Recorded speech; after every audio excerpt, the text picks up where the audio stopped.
내가 감히 내 아들을 넘봐? 억눌렀던 분노가 터져나오는 순간 저는 그대로 달려가 여자의 머리채를 움켜쥐었습니다. 방금 전까지 화기애애했던 상견례장은 싸늘하게 얼어붙었습니다. 제 아들의 인생을 통째로 집어삼키려 했던 저 악마의 가면을 오늘 제 손으로 반드시 벗겨내고 말 것입니다. 이바구 시작 전에 구독과 좋아요 부탁드리며 끝까지 함께 해주세요. 이 모든 비극이 시작되기 전 제 세상은 더없이 평온하고 또 단단했습니다. 제 삶은 잘 짜인 교향곡처럼 예측 가능한 아름다운 선율로 채워져 있었습니다. 강남 한복판 김혜진 산부인과의 문을 연지 어언 30년. 제 손을 거쳐 세상의 빛을 본 아이들만 수천 명이 넘었습니다. 이제는 제가 받은 아이가 자라서 다시 제 앞에 산모가 되어 나타나는 일도 종종 있습니다. 그럴 때면 세월의 무상함과 함께 제가 걸어온 길에 대한 깊은 감회가 밀려오곤 합니다. 아이의 첫 울음은 언제 들어도 경이롭고 새 생명의 탄생을 마주하는 일은 여전히 제 가슴을 벅차게 합니다. 이른 새벽, 아직 도시가 잠에서 깨어나지 않은 시간, 소독약 냄새가 옅게 밴 병원 복도를 걸어 제 진료실 문을 여는 것으로 저의 하루는 시작됩니다. 정갈하게 정리된 책상에 앉아 지난밤 응급 상황은 없었는지 차트를 확인하고 하얀 의사 가운으로 갈아입는 그 순간 저는 비로소 김혜진 원장이 됩니다. 산모들의 안위를 살피고 차가운 젤을 바른 배 위로 초음파 기계를 움직이며 태아의 심장 소리를 듣는 순간은 제가 살아있음을 느끼게 하는 가장 경건한 의식이기도 합니다. 쿵, 쿵, 쿵 규칙적으로 들려오는 작고 강한 생명의 소리를 들으며 산모와 함께 기뻐하고 때로는 함께 눈물 흘리기도 했습니다. 그렇게 수많은 생명의 시작을 함께하며 저는 제 일을 사랑했고 의사로서의 삶에 무한한 자부심을 느끼며 살아왔습니다. 그리고 제게는 이 모든 것을 지탱하게 하는 단 하나의 기둥, 세상 무엇과도 바꿀 수 없는 보물, 바로 아들 민준이가 있었습니다. 젊은 나이에 남편과 사별하고 홀로 아들을 키우는 삶은 결코 녹록지 않았습니다. 주변에서는 젊은 나이에 혼자가 된 저를 안타까워하며 재혼을 권하기도 했고, 동료 의사들은 병원 일과 육아를 병행하는 제가 혹여 무너질까 늘 걱정스러운 눈으로 바라보았습니다. 하지만 저는 그럴 수 없었습니다. 제게는 지켜야 할 작고 여린 생명이 있었으니까요. 병원과 집을 오가는 고단한 일상 속에서도 하루가 다르게 쑥쑥 커가는 아들의 모습은 제게 살아갈 이유를 주었고 세상 그 어떤 명예나 부와도 비교할 수 없는 순수한 행복을 안겨주었습니다.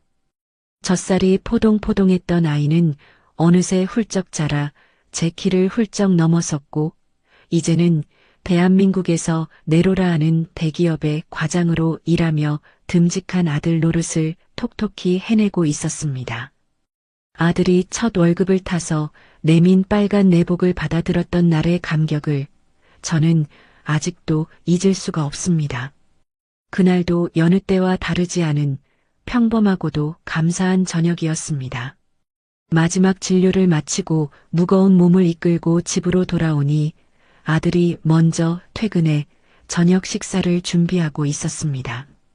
현관문을 열자마자 고소한 된장찌개 냄새가 저를 반겼습니다. 어머니, 오늘 힘드셨죠? 어서 오세요.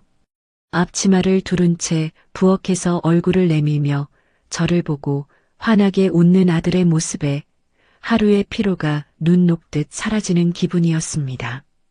저희 모자는 단둘이었지만 저희 집의 식탁은 세상 그 어떤 대가족의 식탁보다 따뜻하고 온기로 가득했습니다. 아들은 오늘 회사에서 있었던 시시콜콜한 일들을 즐겁게 제잘거렸습니다. 새로 맡게 된 프로젝트의 어려움부터 직장 동료의 얄미운 행동까지 저는 그 모든 이야기에 진심으로 맞장구를 치며 아들의 이야기에 귀를 기울였습니다. 아들이 좋아하는 갈치구이를 정성껏 발라 따끈한 밥 위에 얹어주는 것, 그리고 그것을 맛있게 받아먹는 아들의 모습을 흐뭇하게 바라보는 것. 그것이 저에게는 세상 가장 큰 행복이자 고단한 삶에 대한 완벽한 보상이었습니다. 식사를 마치고 거실 소파에 앉아 아들이 정성껏 내려준 따뜻한 드립 커피를 마시고 있을 때였습니다. 아들은 한참을 제 주위에서 서성거리며 망설이는 기색을 보였습니다. 곁눈질로 보니 무언가 중요한 말을 앞둔 사람처럼 손가락을 꼼지락거리고 있었습니다. 무슨 할 말이 있는데 차마 입이 떨어지지 않아 안절부절 못하는 어린아이처럼 말입니다. 그런 아들의 모습이 귀엽기도 하고 한편으로는 무슨 큰일이라도 있는 건가 싶어 걱정스러운 마음에 제가 먼저 조용히 웃으며 물었습니다. 할 말 있니, 아들? 얼굴에 다 쓰여 있는데. 무슨 일이야? 제 말에 아들은 마침내 결심한 듯 제 옆에 조심스럽게 앉았습니다. 그리고는 평소와 달리 사뭇 진지하고 떨리는 얼굴로 제 손을 꽉 잡았습니다. 아들의 손바닥에서는 긴장한 기색이 역력한 땀이 느껴졌습니다. 어머니, 드릴 말씀이 있어요. 저 결혼하고 싶은 사람이 생겼어요. 순간 시간이 멈춘 것 같았습니다. 거실을 은은하게 채우던 커피 향도, 창밖의 희미한 도시의 소음도, 그 모든 것이 한순간에 사라졌습니다. 올 것이 왔구나. 언젠가는 마주해야 할 순간이라는 것을 머리로는 알고 있었지만 막상 아들의 입에서 결혼이라는 단어가 나오자 가슴 한구석이 덜컥 내려앉으며 서늘해지는 기분이었습니다. 제 품 안에서 영원히 아이일 것만 같았던 제 아들이 이제 정말 어른이 되어 자신만의 둥지를 틀 준비를 하고 있었습니다. 한없이 대견하면서도 동시에 제 품을 떠나보내야 한다는 생각에 섭섭함과 알 수 없는 불안감이 파도처럼 밀려왔습니다.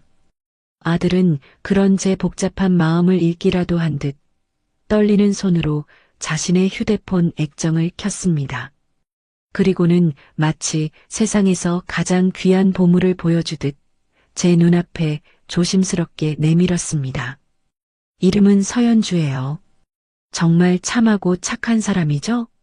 아들의 목소리는 한 번도 들어본 적 없는 어린아이처럼 순수한 기대와 설렘으로 한껏 들떠 있었습니다.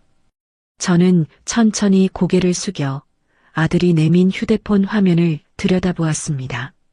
화면 속에는 햇살 좋은 어느 날 야외에서 찍은 듯한 한 여자의 사진이 있었습니다.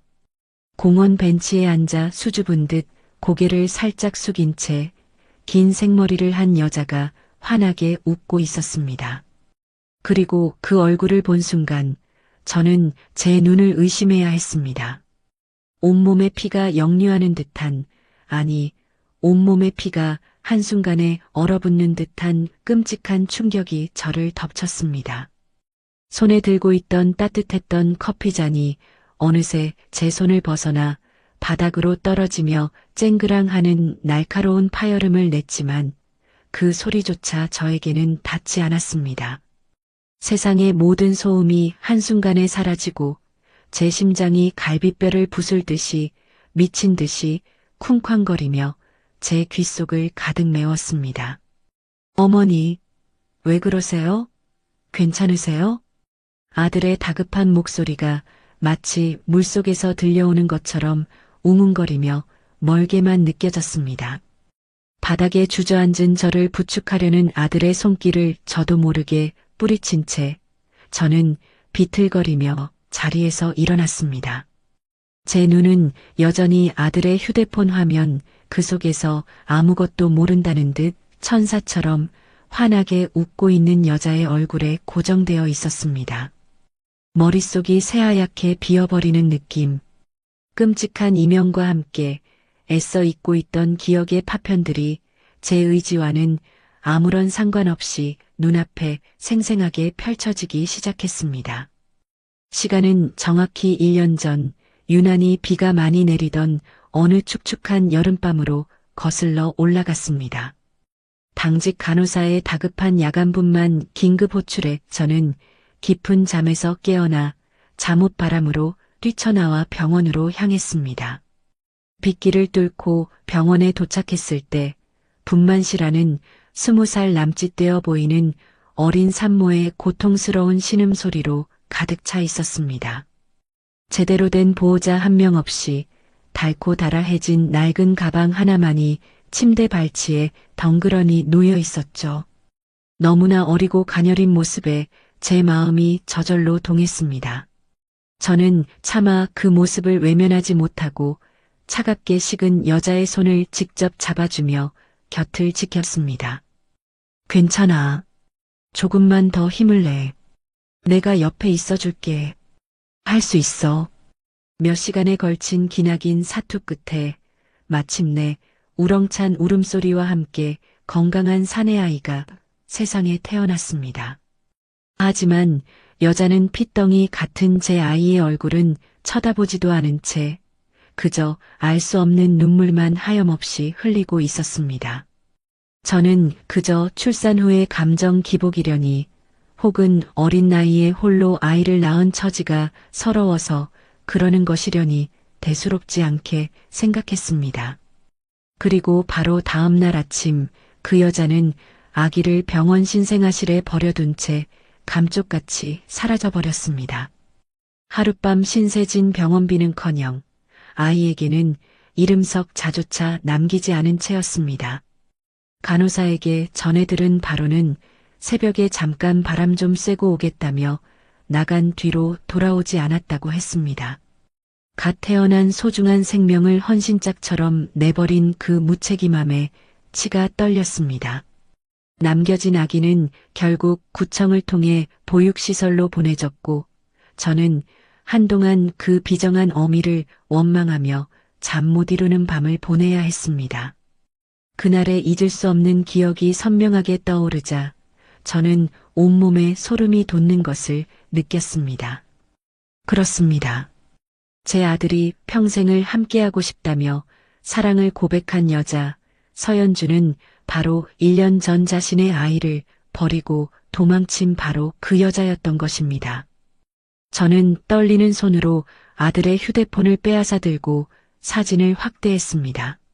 여자의 해맑은 눈동자 아래 아주 작은 점 하나가 제 눈을 향해 비웃듯 선명하게 박혀 있었습니다.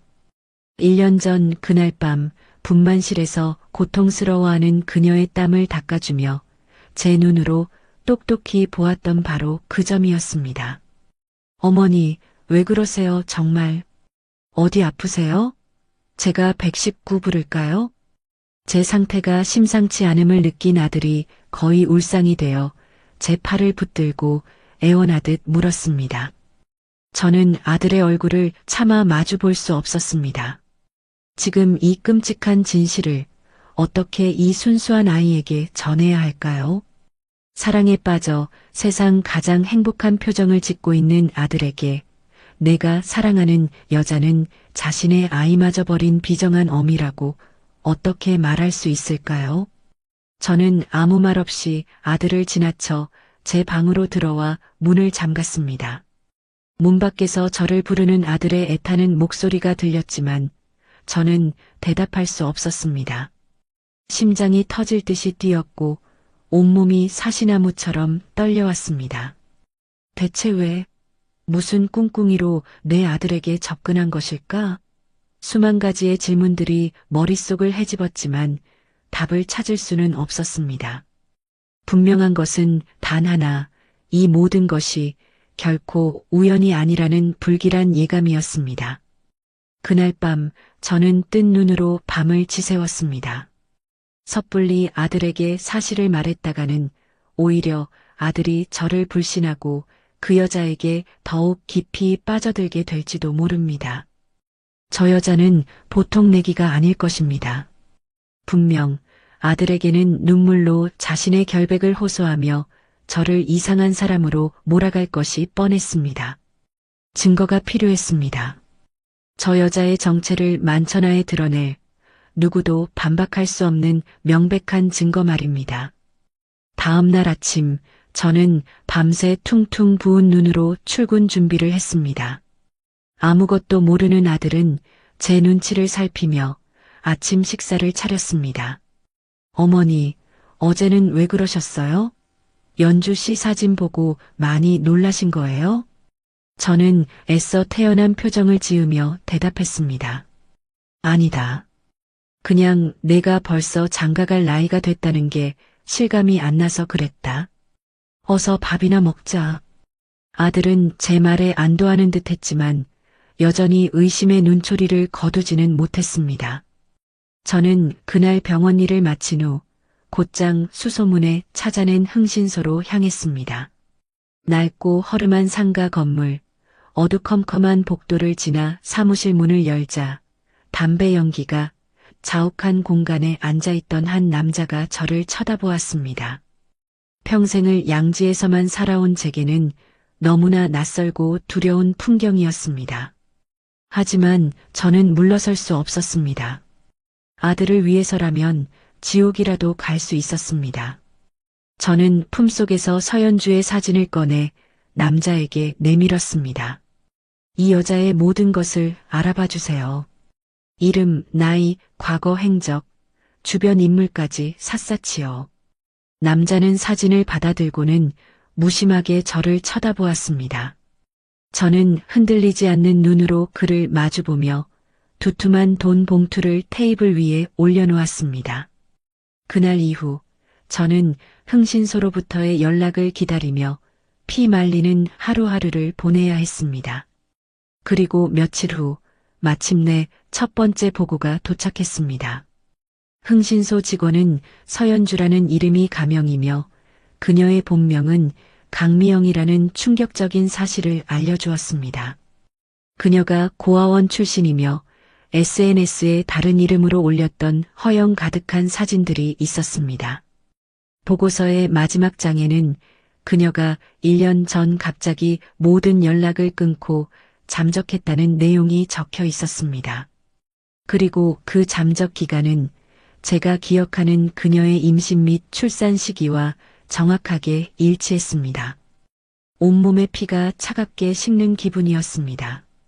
모든 조각들이 하나의 끔찍한 그림을 향해 맞춰지고 있었습니다. 저 여자는 처음부터 제 아들의 재산을 노리고 계획적으로 접근한 것이었습니다. 분노가 치밀어 올랐지만 저는 이성을 잃지 않으려 애썼습니다. 아직 끝나지 않았습니다. 이 정도 증거로는 저 교활한 여자를 완벽하게 무너뜨릴 수 없을지도 모릅니다. 더 확실한 증거, 그녀가 절대로 빠져나갈 수 없는 완벽한 한 방이 필요했습니다. 저는 흥신소에 추가 조사를 의뢰하며 결전의 날을 준비하기 시작했습니다. 흥신소로부터 강미영의 실체에 대한 첫 보고를 받은 이후 제 하루는 두 개로 나뉘었습니다. 낮에는 수많은 산모와 아기들의 생명을 책임지는 냉철한 의사로, 그리고 밤에는 사랑하는 아들의 인생을 구하기 위해 보이지 않는 전쟁을 치르는 고독한 투사로 살아야 했습니다. 제 아들 민준이는 그 사실을 까맣게 모른 채 하루가 다르게 서연주라는 이름의 유령에게 깊이 빠져들고 있었습니다. 아들의 통화 목록은 온통 내 사랑 연주라는 이름으로 가득했고 잠꼬대마저 그녀의 이름을 부를 정도였습니다. 어느 날 저녁 아들은 평소와 달리 최고급 레스토랑의 프라이빗 룸을 예약해 저를 초대했습니다. 무슨 일이냐고 묻는 제게 아들은 그저 어머니께 근사한 저녁을 대접하고 싶었을 뿐이라며 아이처럼 환하게 웃었습니다. 하지만 저는 직감할 수 있었습니다. 이것은 아들의 순수한 효심에서 우러나온 행동이 아니라 그 여자 강미영의 머리에서 나온 치밀한 계획이라는 것을. 그 여자는 이제 제 아들을 꼭두각시처럼 조종하여 제 환심을 사고 경계심을 무너뜨리려는 속셈이었습니다. 어머니, 여기 스테이크 정말 맛있죠? 연주 씨가 특별히 추천해 준 곳이에요. 어머님께서 조용하고 분위기 있는 곳을 좋아하실 것 같다고 하더라고요. 저보다 어머님을 더 잘 아는 것 같아요. 아들은 제 접시에 정성껏 고기를 썰어 올려주며 자랑스럽게 말했습니다. 저는 말없이 고기를 씹었습니다. 입안에서 살살 녹는 최고급 한우의 부드러운 식감과 풍부한 육즙이 마치 독처럼 느껴져 목구멍으로 넘기기가 힘들었습니다. 저 여자는 제 아들을 통해 제 취향까지 파악하고 있었습니다. 그 교활함과 치밀함에 소름이 끼쳤지만 저는 애써 태연한 표정을 유지하며 와인을 한 모금 마셨습니다. 그래, 내 여자친구 덕분에 이런데도 다 와보는구나. 신경 써줘서 고맙다고 전해주렴. 제 말에 아들은 마치 자신이 칭찬이라도 받은 양 어깨를 으쓱하며 신이 나서 떠들기 시작했습니다. 연주 씨가 얼마나 현명하고 마음이 깊은 여자인지, 자신의 어머니인 저를 얼마나 뵙고 싶어 하고 존경하는지에 대해서 말입니다. 아들은 그 여자가 제게 드릴 선물이라며 작은 상자까지 건넸습니다. 값비싼 실크 스카프였습니다. 저는 그저 묵묵히 아들의 이야기를 들어주었습니다. 아들의 얼굴은 제가 지난 30년간 한 번도 본 적 없는 낯선 남자의 얼굴을 하고 있었습니다. 사랑에 눈이 멀어 진실을 분별하지 못하는 어리석은 남자의 얼굴. 식사를 마치고 집에 돌아오는 길, 저는 더 이상 이 위선적인 상황을 참고 있을 수만은 없다는 생각에 조심스럽게 입을 열었습니다. 민준아, 엄마가 갑자기 이런 말해서 미안한데 그 서연주라는 아가씨 너무 깊이 믿지는 말거라. 세상은 내가 생각하는 것만큼 아름다운 곳이 아니란다. 제 말에 차 안의 분위기는 순식간에 시베리아 벌판처럼 차갑게 얼어붙었습니다. 아들은 조금 전까지의 들뜬 표정은 온데간데 없이 웃음기가 사라진 얼굴로 저를 돌아보았습니다. 어머니, 그게 지금 무슨 말씀이세요? 오늘 연주 씨가 어머니 생각해서 얼마나 신경 썼는데요. 아니, 그냥 세상에는 우리가 모르는 일들이 너무 많고 사람 속은 한길 물속보다 깊다고 하지 않니? 엄마는 그저 내가 걱정돼서 하는 말이란다. 조금 더 시간을 갖고 천천히 알아가도 늦지 않아. 아들은 어이가 없다는 듯 헛웃음을 터뜨렸습니다. 또 그 소리세요? 어머니는 왜 그렇게 연주 씨를 못마땅해 하세요? 만나본 적도 없으시면서 혹시 제가 결혼한다고 하니까 서운해서 그러시는 거예요? 어머니 혼자 두는 것 같아서요? 가슴에 날카로운 비수가 꽂히는 듯한 아픔을 느꼈습니다. 하지만 저는 흔들리지 않았습니다. 여기서 무너지면 제 아들을 영영 잃게 될지도 모릅니다. 서운하지 않다면 거짓말이겠지. 하지만 그것과는 다른 문제야. 엄마는 그냥 내가 상처받을까봐 두려운 거란다. 그뿐이야. 상처는 지금 어머니가 주고 계신데요. 아무 잘못도 없는 사람을 단지 어머니 마음에 들지 않는다는 이유로 이렇게 의심하고 계시잖아요. 연주 씨가 이 사실을 알면 얼마나 상처받을지 생각 안 해보셨어요? 결국 우리는 집으로 돌아오는 내내 언성을 높이며 다투고 말았습니다. 아들은 집에 도착하자마자 제 얼굴은 쳐다보지도 않고 자신의 방으로 들어가 버렸습니다. 쾅 하고 닫히는 방문 소리가 제 심장을 세차게 내리치는 것 같았습니다. 그날 이후 저희 모자 사이에는 눈에 보이지 않는 하지만 그 어떤 벽보다도 단단한 벽이 생기기 시작했습니다. 며칠 후 저는 퇴근길에 백화점에 들렀습니다. 민준이의 낡은 지갑이 마음에 걸려 큰맘 먹고 명품 브랜드의 신상 지갑을 하나 샀습니다. 아들과의 냉전을 끝내고 다시 예전처럼 다정한 모자 사이로 돌아가고 싶은 제 나름의 노력이었습니다. 하지만 집에 돌아왔을 때 저는 거실 테이블 위에 놓인 쇼핑백 하나를 발견하고 그 자리에 얼어붙고 말았습니다. 제가 아들에게 사준 것과 똑같은 브랜드의 쇼핑백. 그 안에는 제가 산 것보다 훨씬 더 비싼 최상급 라인의 악어 가죽 지갑이 들어 있었습니다. 그리고 그 옆에는 앙증맞고 사랑스러운 글씨체로 쓰인 카드 한 장이 놓여 있었습니다. 민준 씨, 늘 응원해요. 당신의 곁에는 언제나 제가 있을게요. 세상에서 민준 씨를 가장 사랑하는 연주가 마이너스. 저는 손에 들고 있던 쇼핑백을 바닥에 떨어뜨린 채 온몸에 힘이 빠져나가는 것을 느끼며 소파에 주저앉았습니다. 강미영, 그 여자는 이제 본격적으로 제 아들을 돈으로 올가매기 시작한 것입니다. 그리고 그것은 시작에 불과했습니다. 아들은 주말마다 연주 씨와 함께 보육원 봉사활동을 다녀온다며 집을 비웠고 저녁 식사 자리에는 몸이 아픈 연주 씨를 간호해야 한다며 나타나지 않는 날이 부지기수였습니다. 아들의 옷차림은 눈에 띄게 고급스러워졌고 손목에는 제가 본 적 없는 고가의 스위스제 시계가 채워져 있었습니다. 저는 더 이상 이 비정상적인 상황을 좌시할 수 없었습니다. 어느 날 밤 자정이 다 되어 술에 취해 귀가한 아들을 붙잡고 저는 단도직입적으로 물었습니다. 민준아, 너 요즘 돈 어디서 나서 그렇게 쓰고 다니니? 내 월급 내가 뻔히 아는데 이건 아니지 않니? 대체 그 시계는 또 뭐고? 아들은 술 기운에 얼굴이 벌개진 채 귀찮다는 듯 제 손을 뿌리쳤습니다. 아, 어머니, 제발 좀 그만하세요.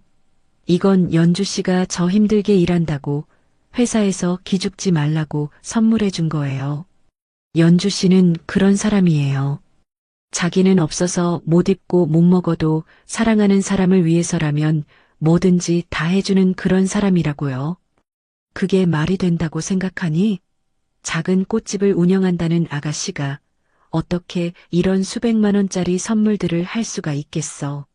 민준아, 제발 정신 좀 차려. 그 여자는 정상이 아니야.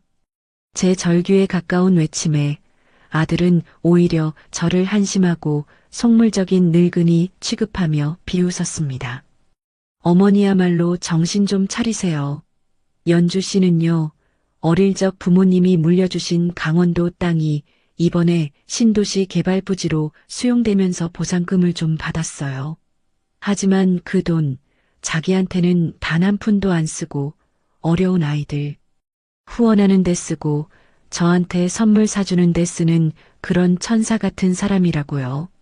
어머니는 평생 돈만 보고 사셨으니 돈보다 중요한 가치가 있다는 걸 모르시겠죠. 저는 그만 할 말을 잃고 말았습니다. 아들은 더 이상 제가 알던 순수하고 착한 아들이 아니었습니다. 저 여자의 터무니없는 거짓말에 완벽하게 세뇌되어 30년 평생 자신만을 위해 살아온 어미를 속물 취급하는 낯선 남자가 되어 있었습니다. 깊은 절망감과 함께 지독한 고립감이 파도처럼 저를 덮쳤습니다. 이 넓은 집에서 이제 제 편은 아무도 없었습니다. 아들과의 꼴이 깊어질수록 제 마음속의 분노는 뜨거운 용암처럼 들끓었지만 머리는 오히려 시베리아의 동토처럼 얼어붙어 갔습니다. 뜨거운 감정만으로는 아무것도 해결할 수 없다는 것을 저는 지난 수십 년의 의사 생활을 통해 뼈저리게 깨달았기 때문입니다. 응급환자 앞에서 눈물부터 쏟는 의사는 아무도 살릴 수 없습니다. 지금 제게 필요한 것은 눈물이 아니라 메스보다 더 날카롭고 냉철한 이성이었습니다. 저는 흥신소에 추가 자금을 두둑이 보내며 강미영이라는 여자의 과거를 더욱 집요하게 파고들도록 지시했습니다. 그녀가 거쳐간 남자들, 그들의 현재 상황, 그녀의 진짜 가족관계, 그리고 무엇보다 1년 전 그녀가 제 병원에 버리고 간 그 아이의 행방까지 제 아들을 구하기 위해서라면 저는 기꺼이 판도라의 상자를 열 준비가 되어 있었습니다. 저는 더 이상 슬퍼하거나 분노만 하고 있을 때가 아니었습니다. 적의 실체를 정확히 파악하고 가장 효과적인 공격 방법을 찾아야 했습니다. 며칠 후 흥신소로부터 묵직한 서류 봉투 하나가 배달되었습니다. 저는 병원 진료를 모두 마친 늦은 밤 아무도 없는 원장실의 문을 굳게 잠그고 떨리는 손으로 봉투를 열었습니다. 파일 안에는 강미영이라는 여자의 더욱 추악하고 충격적인 과거가 마치 한 편의 막장 드라마처럼 적나라하게 담겨 있었습니다. 그녀는 고아원에서 함께 자란 남자를 첫사랑으로 속여 그의 전 재산을 가로챈 것을 시작으로 지난 몇 년간 최소 4명의 부유층 자제들에게 의도적으로 접근했습니다. 접근 방식은 늘 소름 끼치도록 똑같았습니다. 우연을 가장한 운명적인 만남, 세상 물정 모르는 순수하고 가련한 이미지 연출, 그리고 상대방의 동정심과 고호 본능을 자극한 뒤인 결혼을 미끼로 거액의 돈을 뜯어내고 잠적하는 수법. 보고서에는 그녀에게 속아 집안의 재산을 탕진하고 폐인이 된 남자들의 비참한 사진까지 첨부되어 있었습니다. 한때는 번듯한 청년이었을 그들의 퀭한 눈동자는 모두 같은 말을 하고 있었습니다. 나는 악마에게 영혼을 팔았다라고. 그리고 보고서의 마지막 장에는 제가 가장 알고 싶었던 그리고 가장 알고 싶지 않았던 정보가 적혀 있었습니다. 대상자 강미영, 1년 전 출산 후 아이를 버리고 도주. 당시 출산했던 병원은 강남구 소재 김혜진 산부인과로 확인됨. 역시나 제 예상이 맞았습니다. 그날 제 병원에서 아이를 낳고 사라졌던 비정한 어미는 바로 저 여자 강미영이었습니다. 그런데 보고서의 내용은 거기서 끝나지 않았습니다. 저를 더욱 경악하게 만든 것은 그 다음 문장이었습니다. 현재 대상자는 부모라고 주장하는 남녀와 동거 중 두 사람의 이름은 각각 박철민, 오숙자. 두 사람 모두 과거 수차례의 혼인 빙자 사기 및 부동산 사기 전과가 있는 전문 사기꾼으로 대상자와는 혈연관계가 없는 것으로 파악됨. 이들은 현재 다음 타겟을 상대로 한 결혼 사기를 치밀하게 준비 중인 것으로 보이며 아드님의 전 재산뿐만 아니라 어머님의 병원 건물까지 노리고 있는 정황이 포착됨. 저는 눈앞이 캄캄해지는 것을 느꼈습니다. 이것은 단순히 한 여자의 일탈이나 사기 행각이 아니었습니다. 제 아들은 지금 거대하고 조직적인 전문 사기단의 먹잇감이 되어 있었던 것입니다.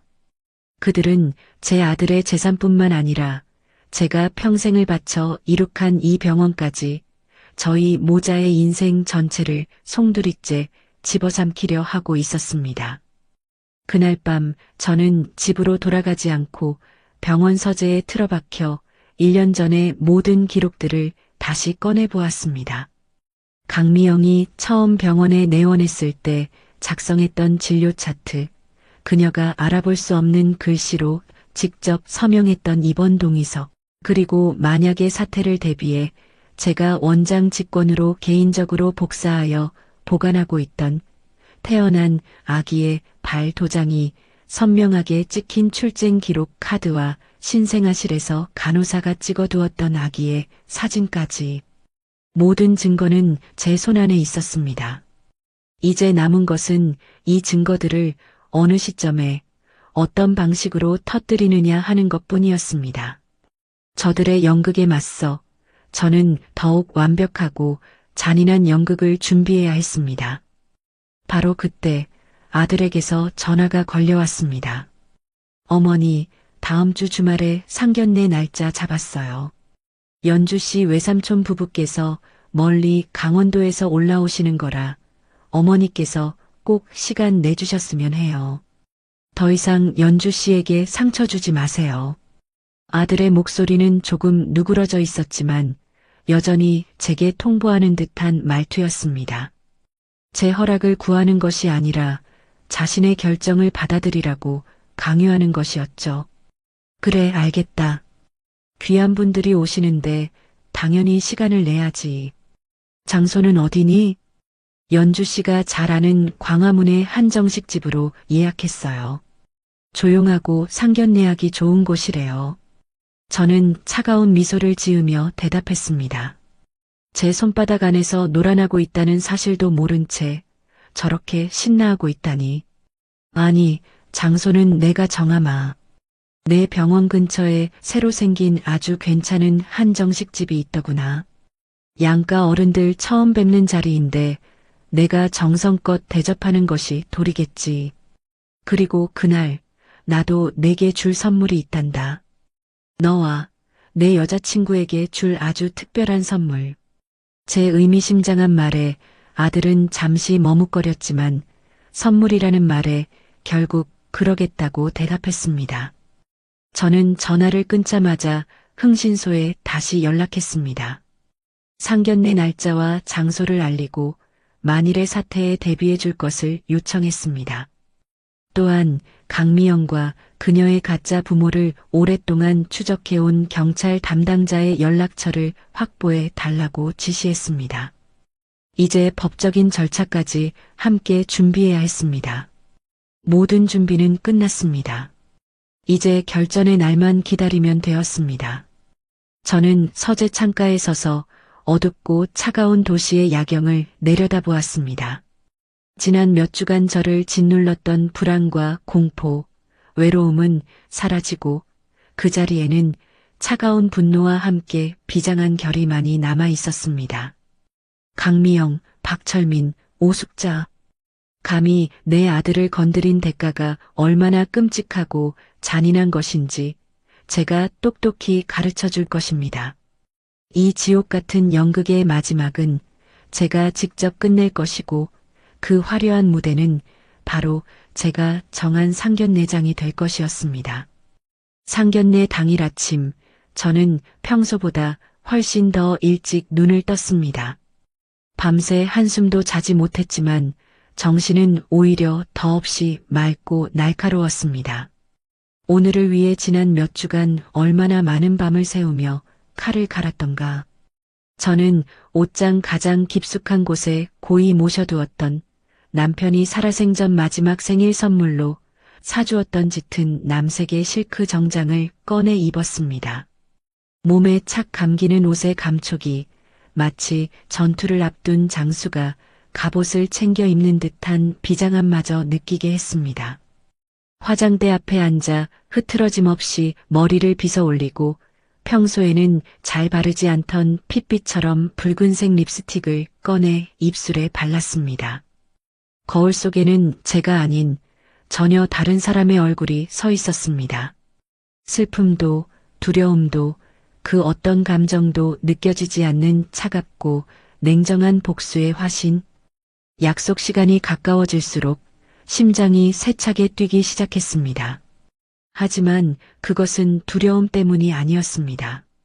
드디어 저 악마들의 가면을 벗겨낼 시간이 다가오고 있다는 비장한 흥분이었습니다. 저는 상견례 장소로 정한 한정식 집에 아들보다 30분 먼저 도착했습니다. 제가 직접 고른 창밖의 대나무 숲이 고즈넉하게 내다보이는 가장 크고 호젓한 별실이었습니다. 이 아름답고 평화로운 공간이 잠시 후에는 지옥의 아수라장으로 변할 것이었습니다. 저는 미리 준비해온 작은 녹음기를 테이블 밑에 보이지 않게 부착했습니다. 잠시 후 굳은 표정의 아들이 먼저 방으로 들어섰습니다. 제 옷차림을 보고 잠시 놀란 듯 했지만 이내 아무 말 없이 제 맞은편에 앉았습니다. 우리 모자 사이에는 그 어떤 대화도 오가지 않았습니다. 숨막히는 침묵 속에서 우리는 각자 다른 생각에 잠겨 있었습니다. 아들은 사랑하는 여자를 가족에게 정식으로 소개하는 설렘과 긴장감에, 그리고 저는 이제 곧 시작될 피비린내 나는 전쟁의 서막을 기다리고 있었습니다. 드디어 별실의 문이 열리고 문제의 인물들이 하나둘 모습을 드러냈습니다. 가장 먼저 눈에 들어온 것은 제 아들의 마음을 훔친 희대의 사기꾼, 서연주라는 가명을 쓰는 강미영이었습니다. 그녀는 오늘을 위해 작정이라도 한 듯 단아하고 청순한 아이보리색 원피스에 값비싼 진주 목걸이를 하고 세상에서 가장 순수하고 행복한 예비 신부의 얼굴을 하고 있었습니다. 그리고 그녀의 뒤를 따라 들어서는 두 남녀. 강미영의 외삼촌 부부라고 주장하는, 하지만 실제로는 그녀와 한패인 전문 사기꾼 박철민과 오숙자였습니다. 남자는 어딘지 모르게 어수룩하고 순박해 보이는 인상에 값싸 보이는 양복을 어색하게 차려입었고, 여자는 화려하지만 촌스러운 옷차림에 사람 좋은 웃음을 얼굴에 덕지덕지 바르고 있었습니다. 누가 보아도 멀리 시골에서 하나뿐인 조카의 상견례를 위해 한껏 멋을 내고 올라온 순박한 노부부의 모습이었습니다. 그들의 완벽하고 치밀한 연기에 저는 속으로 혀를 내둘렀습니다. 아이고 사부인, 저희가 너무 늦었지요? 시골에서 올라오느라 차가 막혀서 그만. 반갑습니다. 저는 연주 외숙부대는 박서방입니다. 박철민이라는 자가 너스레를 떨며 제게 손을 내밀었습니다.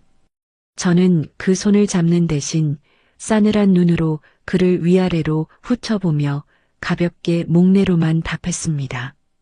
어서 오세요. 먼 길 오시느라 고생 많으셨습니다. 자리에 앉자마자 강미영은 마치 준비라도 한 듯 커다란 쇼핑백에서 고급스러운 보자기 포장을 꺼내 제게 내밀었습니다. 어머님 약소하지만 저희가 정성으로 준비한 선물이에요. 강원도 깊은 산골에서 직접 캔 7년근 더덕입니다.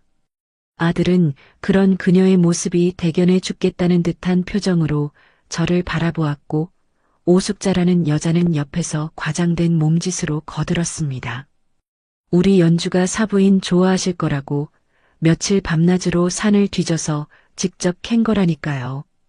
요즘 애들 같지 않게 어른 공경할 줄 아는 기특한 아이랍니다. 저는 그 가증스러운 쇼를 잠자코 지켜보았습니다. 그리고는 얼음장처럼 차가운 목소리로 입을 열었습니다. 선물은 고맙지만 다시 가져가세요. 저는 출처를 알 수 없는 음식은 입에 대지 않는 버릇이 있어서요. 제 말에 방 안에 공기는 순간 남극의 빙하처럼 차갑게 얼어붙었습니다. 아들은 당황한 얼굴로 제 눈치를 살폈고 사기단 3인방의 얼굴에서는 순간 스쳐 지나가는 당혹감과 분노를 저는 놓치지 않았습니다. 하지만 그들도 노련한 사기꾼들이었습니다. 오숙자라는 여자가 금세 하하하고 호탕하게 웃으며 상황을 수습했습니다. 아이고 사부인, 저희가 미처 생각을 못했네요. 도시분들은 또 그러시다고 하더라고요. 죄송합니다, 사부인. 그 순간 강미영은 마치 신호라도 받은 듯 눈가에 눈물이 그렁그렁 맺힌 채로 저를 바라보았습니다. 금방이라도 떨어질 듯한 눈물을 매달고 세상에서 가장 억울하고 상처받은 표정으로 말입니다. 어머님, 제가 혹시 무슨 실수를 한 건가요? 제가 마음에 들지 않으시는 거라면 차라리 솔직하게 말씀해 주세요. 이렇게 사람 마음에 생채기를 내지 마시고요. 그녀의 눈에서 기어이 눈물 한 방울이 뚝 하고 떨어졌습니다. 그 눈물 한 방울에 제 아들은 완전히 이성을 잃고 말았습니다. 아들은 자리에서 벌떡 일어나 제게 삿대질을 하며 원망과 분노가 가득한 목소리로 소리쳤습니다. 어머니, 지금 뭐 하시는 겁니까? 이 자리가 어떤 자리인데 어떻게 연주 씨한테 그런 식으로 모욕을 주실 수가 있어요. 당장 연주 씨한테 사과하세요. 모든 것은 저들의 계획대로 흘러가고 있었습니다. 저를 이상하고 속 좁은 시어머니로 만들고 아들과 저 사이를 완벽하게 갈라놓는 것. 저는 자리에서 천천히 일어났습니다. 그리고는 눈물 흘리는 강미영의 앞으로 걸어갔습니다. 그래, 내 말이 맞다. 내가 오늘 이 자리에서 모든 것을 솔직하게 말해주마. 더 이상 이런 지긋지긋한 연극은 할 필요 없으니. 저는 강미영의 턱을 거칠게 붙잡아 들어 올렸습니다. 그리고는 그녀의 귓가에 오직 그녀만이 들을 수 있는 얼음처럼 차가운 목소리로 속삭였습니다. 내가 1년 전 내 병원에 버리고 간 내 아들은 아주 건강하게 잘 있더구나. 순간 강미영의 눈동자가 지진이라도 일어난 듯 세차게 흔들렸습니다. 그녀의 완벽했던 가면 위로 처음으로 걷잡을 수 없는 균열이 가기 시작했습니다. 그 모습을 보는 순간 지난 몇 주간 제 속을 들끓게 했던 모든 분노가 억눌렀던 모든 울분이 한순간에 화산처럼 폭발하고 말았습니다. 내가 감히 내 아들을 넘봐. 저는 그대로 강미영의 머리채를 거칠게 움켜쥐었습니다. 아! 강미영의 입에서 찢어질 듯 날카로운 비명이 터져 나왔고 고즈넉하던 한정식 별실은 순식간에 지옥의 아수라장으로 변했습니다. 제 손에 머리채를 잡힌 강미영은 바닥에 쓰러져 생선처럼 파닥거리며 발버둥 쳤고 그 모습을 본 아들은 이성을 잃고 제게 달려들었습니다. 어머니, 제발 그만하세요. 어머니, 왜 이러세요? 미치셨어요. 아들은 울부짖으며 제 팔을 붙잡고 저를 떼어내려 안간힘을 썼습니다. 하지만 저는 결코 물러서지 않았습니다. 지난 몇 주간 저를 짓눌렀던 모든 서름과 분노가 제 아들을 지키겠다는 맹목적인 모성애와 뒤섞여 제 안에서 거대한 화산처럼 폭발하고 있었습니다. 이건 나, 민준아. 이 악마 같은 계집이 내 인생을 어떻게 망가뜨리려 했는지 내 두 눈으로 똑똑히 봐야 해. 정신 차려. 이 바보 같은 놈아. 가짜 외삼촌 행세를 하던 박철민과 오숙자도 뒤늦게 경악하며 자리에서 벌떡 일어났습니다. 아니, 사부인. 지금 이게 무슨 경우 없는 짓입니까? 사람 불러야겠어. 이거, 경찰 불러요. 오숙자가 새된 목소리로 소리치며 주머니에서 휴대폰을 꺼내드는 신용을 했지만 저는 코웃음을 쳤습니다. 저들이 결코 경찰을 부를 리 없다는 것을 저는 이미 알고 있었으니까요. 오히려 경찰을 불러야 할 사람은 바로 저였습니다. 그 순간 바닥에 쓰러져 있던 강미영이 갑자기 숨 넘어갈 듯 서럽게 울기 시작했습니다. 머리는 산발이 된 채 값비싼 원피스는 흙투성이가 되어 세상에서 가장 억울하고 가련한 표정으로 그녀는 제 아들을 향해 애처롭게 손을 뻗었습니다. 민준 씨, 흐흑 민준 씨, 나 무서워. 어머님이 왜 나한테 이러시는지. 나는 정말 아무것도 모르겠어. 내가 뭘 그렇게 잘못했다고. 흑흑 민준 씨, 나 좀 살려줘. 그녀의 눈물 연기는 실로 아카데미 여우주 연상감이었습니다.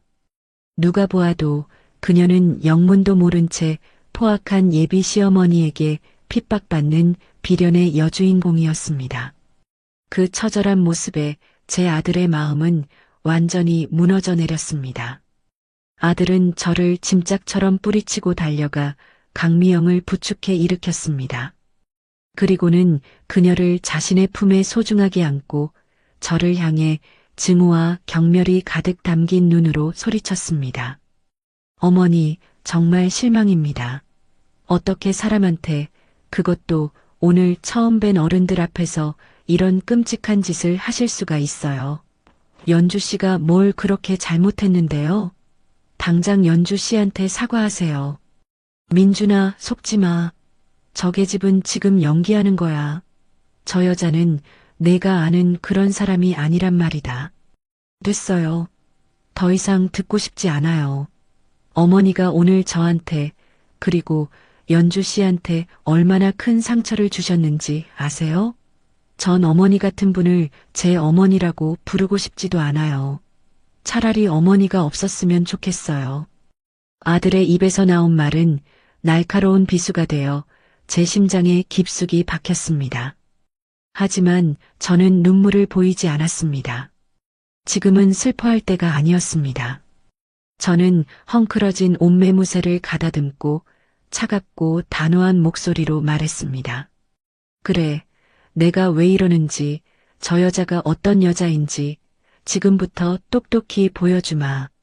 내 말이 맞는지, 저 여자의 눈물이 맞는지 내 눈으로 직접 확인해봐라.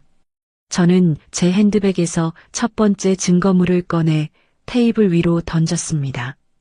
그것은 바로 1년 전 강미영이 제 병원에서 아이를 낳고 알아볼 수 없는 글씨로 서명했던 입원 동의서와 아기의 발 도장이 선명하게 찍힌 출생 기록 카드였습니다. 여기 내가 그렇게 사랑하는 예비 신부님이 직접 서명한 서류다. 똑똑히 보거라.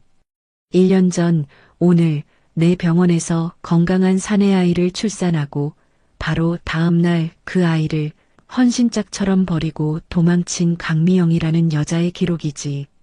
제 말에 아들은 물론 박철민과 오숙자의 얼굴도 하얗게 질렸습니다. 아들은 믿을 수 없다는 표정으로 저와 강미영 그리고 서류를 번갈아 쳐다보았습니다. 어머니 이게 다 무슨 말씀이세요? 강미영이라니요? 이 사람은 연주 씨고 아이를 낳은 적도 없어요. 이건 다 거짓말이에요. 그럼 저 서류에 있는 서명은 어떻게 설명할 거지? 필적 감정이라도 해볼까? 그리고 여기 이 아기 사진은 내가 사랑하는 저 여자가 낳은 아들이다. 저는 준비해온 아기 사진들을 테이블 위에 세차게 뿌렸습니다. 신생아실에서 새근새근 잠들어 있는 아기의 얼굴이 선명하게 보였습니다.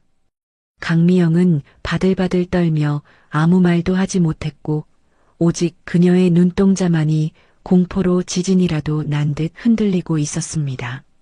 상황이 불리하게 돌아간다는 것을 깨달은 오숙자가 재빨리 끼어들었습니다. 아니, 이게 무슨 말도 안 되는 소리예요. 우리 연주가 애를 낳았다니 당치도 않아요. 어디서 이런 가짜 서류를 만들어 와서 순진한 사람을 모함하는 겁니까? 혹시 요즘 병원 일이 힘드셔서 헛것이라도 보시는 거 아니에요? 사부인? 그때까지 울기만 하던 강미영도 기다렸다는 듯 제 아들의 품에 더욱 깊이 안기며 울부짖기 시작했습니다.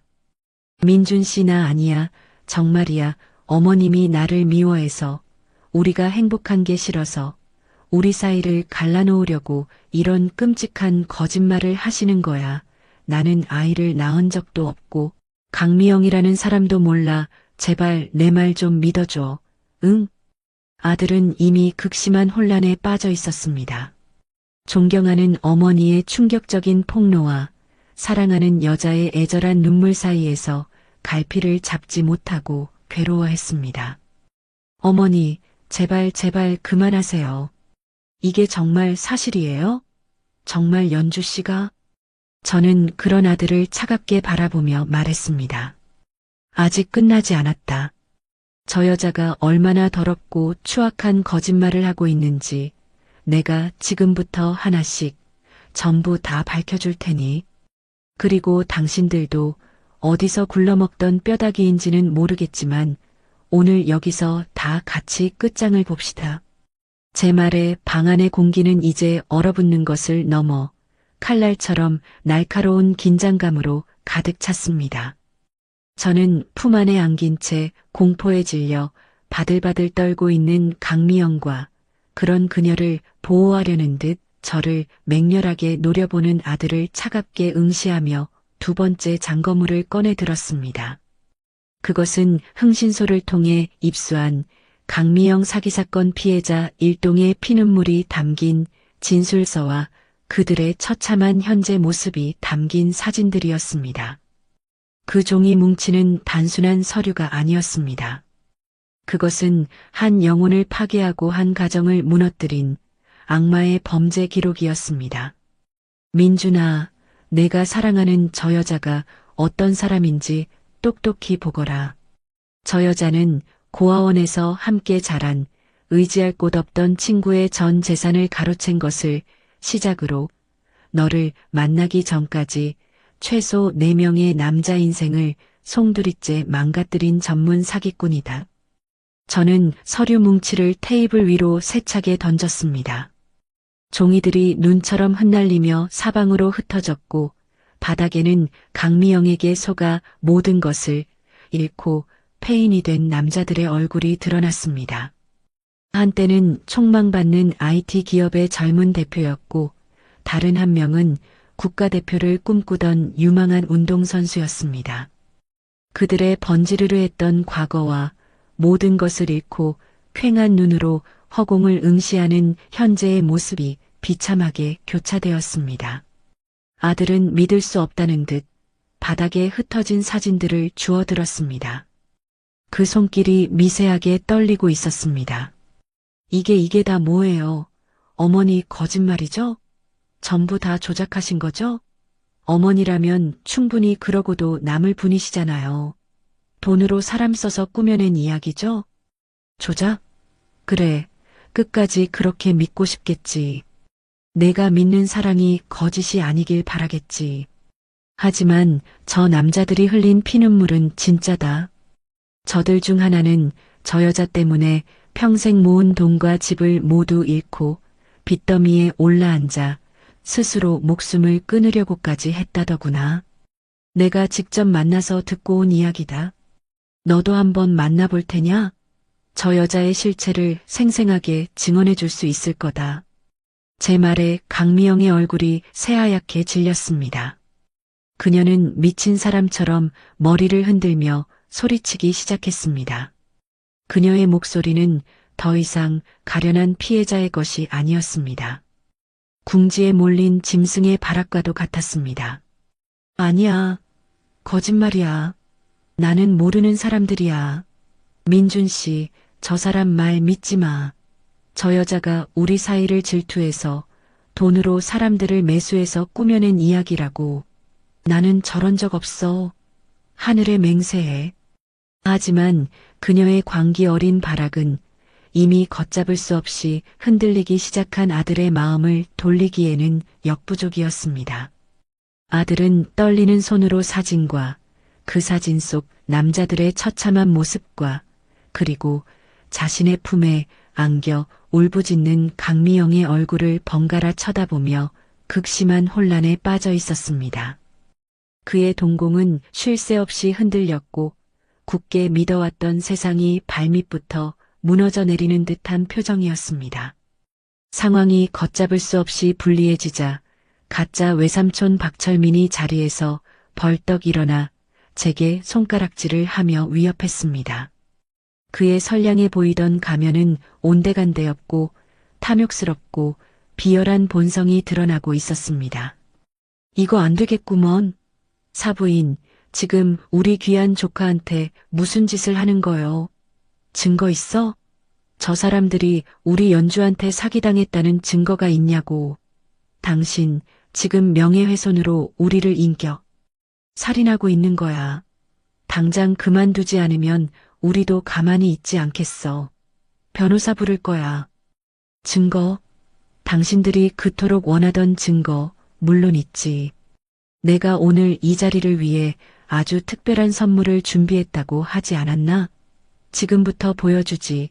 당신들의 추악한 민낯을. 그리고 변호사?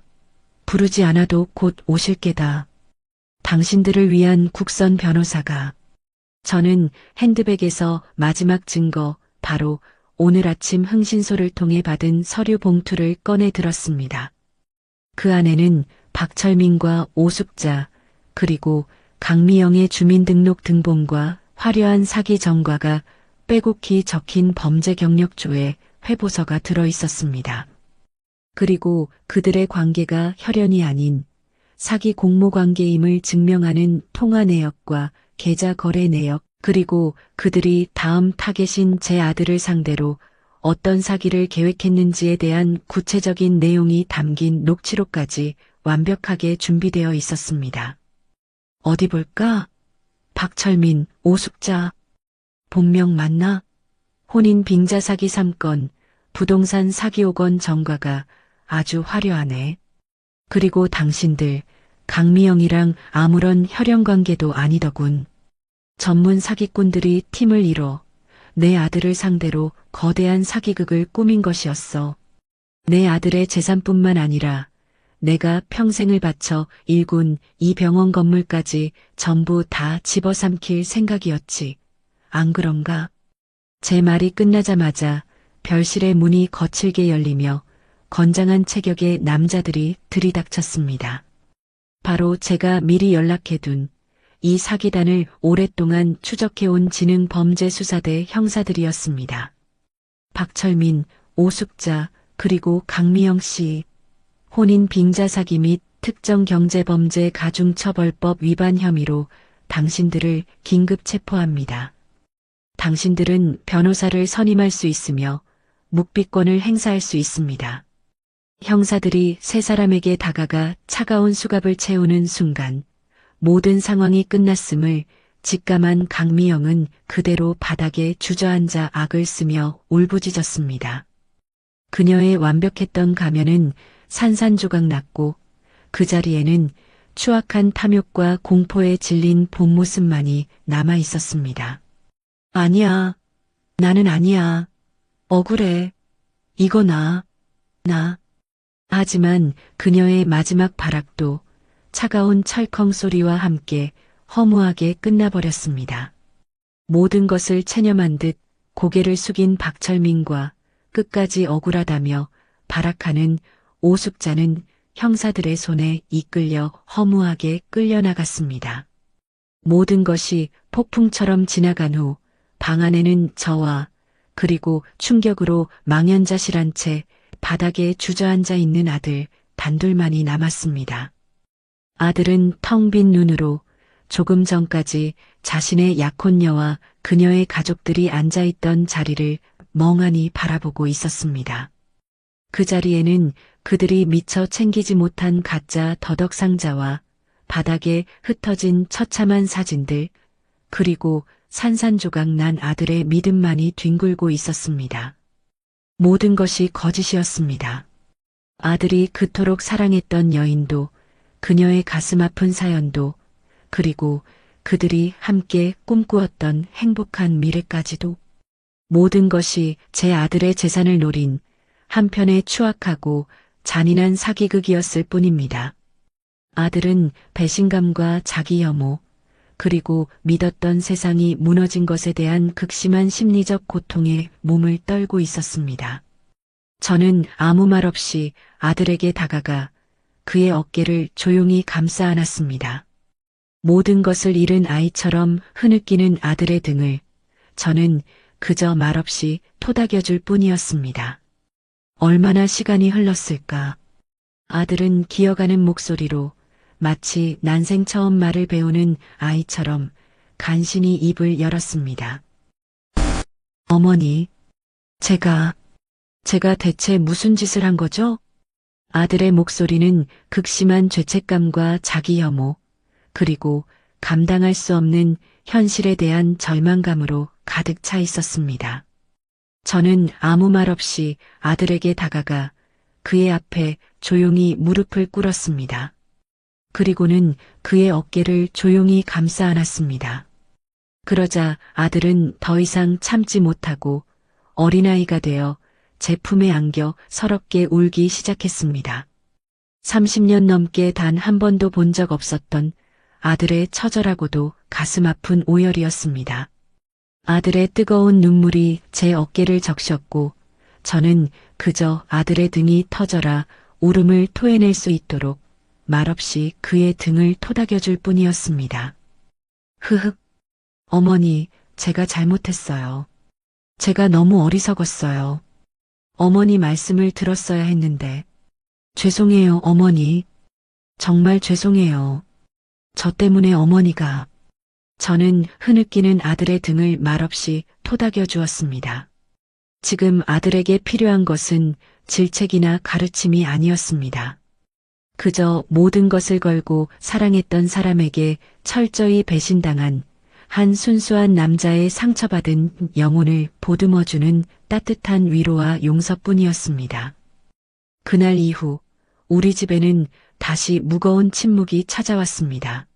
하지만 그것은 이전의 냉전 상태와는 다른 서로의 상처를 조심스럽게 보듬어주는 배려와 미안함의 침묵이었습니다. 아들은 며칠 동안 방 밖으로 나오지 않았습니다. 식사도 거른 채 스스로를 어둠 속에 가두고 홀로 자신의 어리석음과 마주하며 고통의 시간을 보내고 있었습니다. 저는 묵묵히 아들의 방문 앞에 따뜻한 죽과 그가 좋아하는 반찬들을 가져다 놓고 그저 아들이 스스로 문을 열고 나올 수 있기를 기다려 주었습니다. 문틈으로 새어나오는 아들의 낮은 흐느낌을 들을 때마다 제 가슴은 미어졌지만 저는 섣불리 아들을 위로하려 하지 않았습니다. 그 고통은 오롯이 아들 자신이 감당하고 이겨내야 할 몫이었으니까요. 며칠이 지난 어느 날 아침 제가 병원으로 출근하려던 참에 아들이 며칠 사이에 헬쑥해진 얼굴로 제 방문 앞에 서 있었습니다. 어머니, 병원 같이 가도 될까요? 저는 아무 말 없이 고개를 끄덕였습니다. 그날 아들은 하루 종일 제 병원 원장실 소파에 앉아 제가 환자들을 돌보는 모습을 조용히 지켜보았습니다.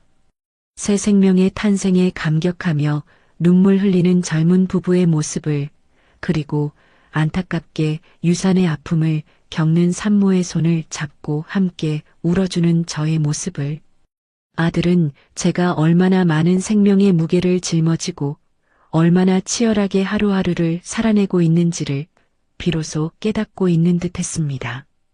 퇴근 후 집으로 돌아오는 차 안에서 아들은 오랫동안 창밖만 바라보며 침묵을 지키다 마침내 입을 열었습니다.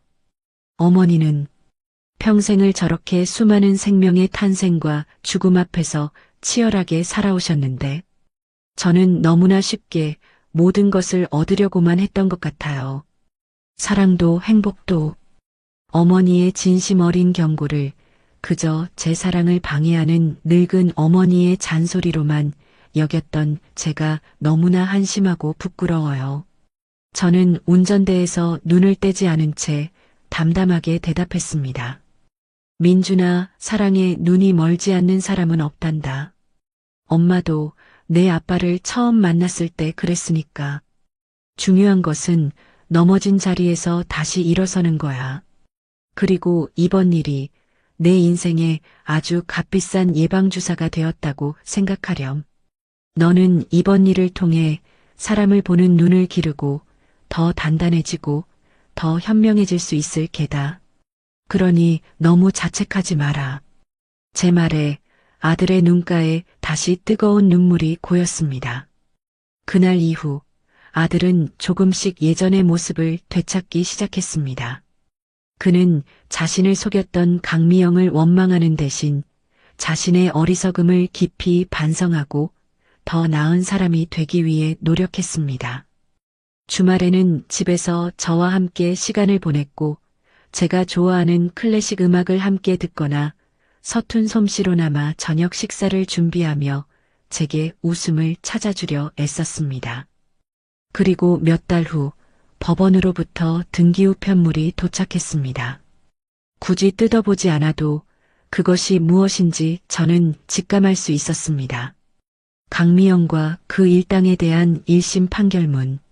저는 돋보기를 꺼내 들어 제 아들의 인생을 송두리째 흔들어 놓았던 그들의 마지막 소식이 담긴 종이를 읽어 내려가기 시작했습니다. 판결문의 내용은 냉정하고 간결했습니다.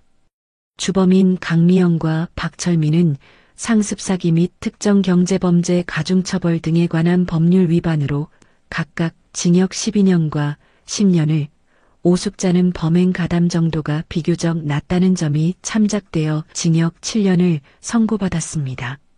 피해 액수가 수십억 원에 달하고 다수의 피해자를 상대로 장기간에 걸쳐 치밀하고 조직적으로 범행을 저질렀으며 무엇보다 죄질이 극히 불량하고 반성의 기미가 전혀 보이지 않는다는 점이 중형의 이유였습니다. 그들이 저질렀던 과거의 수많은 사기 행각들이 낱낱이 기록되어 있었고 그 마지막은 제 아들 민준이의 이름으로 장식되어 있었습니다. 저는 한 글자 한 글자 마치 제 눈으로 그들의 죄를 확인하듯 천천히 판결문을 읽어내려갔습니다. 그들의 죄상이 드러날수록 분노가 치밀기보다는 오히려 서글픈 마음이 들었습니다.